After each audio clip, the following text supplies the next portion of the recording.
नमस्कार किसान भाइयों, आपका मेरे चैनल एग्री नॉलेज में स्वागत है। तो दोस्तों, आज हम एक ऐसी फसल के बारे में बात करेंगे, एक ऐसी सब्ज़ी के बारे में बात करेंगे जिसका उपयोग जो है वो बहुत बड़े स्तर पे होता है और उस सब्ज़ी को हम एलिफेंट फुट याम के नाम से जानते हैं।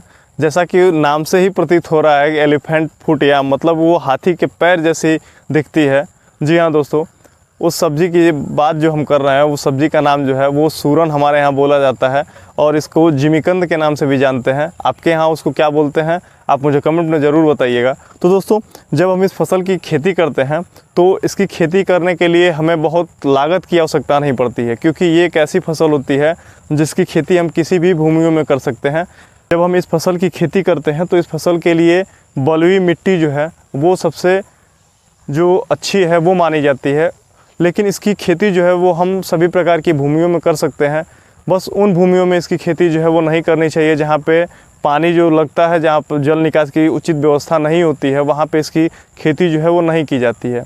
दोस्तों, ये एक ऐसी फसल होती है जिसकी खेती जो है हम वहाँ पे भी कर सकते हैं जहाँ पे सूर्य की रोशनी जो है वो पूरी तरीके से जो है वो ज़मीन पे नहीं पड़ती है, वहाँ पे भी इसकी खेती जो है वो सफलतापूर्वक की जाती है। दोस्तों, इसकी जब हम खेती करते हैं तो इसकी जो है वो जड़ों में जो गांठें पाई जाती हैं, उनकी गांठों के टुकड़ों की जो है इसकी बुआई करते हैं।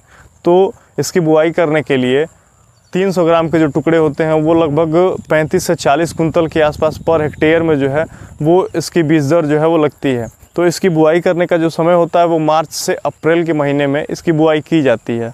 दोस्तों, जब इसकी बुआई हम कर लेते हैं तो कुछ समय बाद इसमें निराई गुड़ाई की आवश्यकता पड़ती है और तो और इसमें जो है वो मल्चिंग की प्रक्रिया जो है वो बहुत की जाती है, क्योंकि इसमें मल्चिंग करने से होता क्या है कि जब हम मल्चिंग कर देते हैं तो कुछ समय के बाद वो जो मल्चिंग की गई घासें होती हैं वो जब सड़ती हैं तो खाद का काम करती हैं और ये जो है इसकी जड़ें जब अवशोषित करती हैं तो वो एक गांठ का रूप लेती हैं और इसकी एक गांठ का जो वज़न होता है वो लगभग कभी कभी तो 10 से 12 किलो तक का पहुँच जाता है।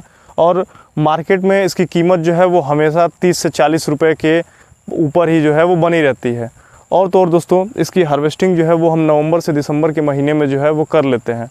तो दोस्तों, आप मुझे कमेंट करके बताइएगा कि आपको ये सूरन की खेती जो है वो कैसी लगती है और आपके यहाँ जो है वो सूरन की खेती होती है या नहीं होती है। और हाँ, मेरे चैनल को लाइक और सब्सक्राइब ज़रूर कीजिएगा।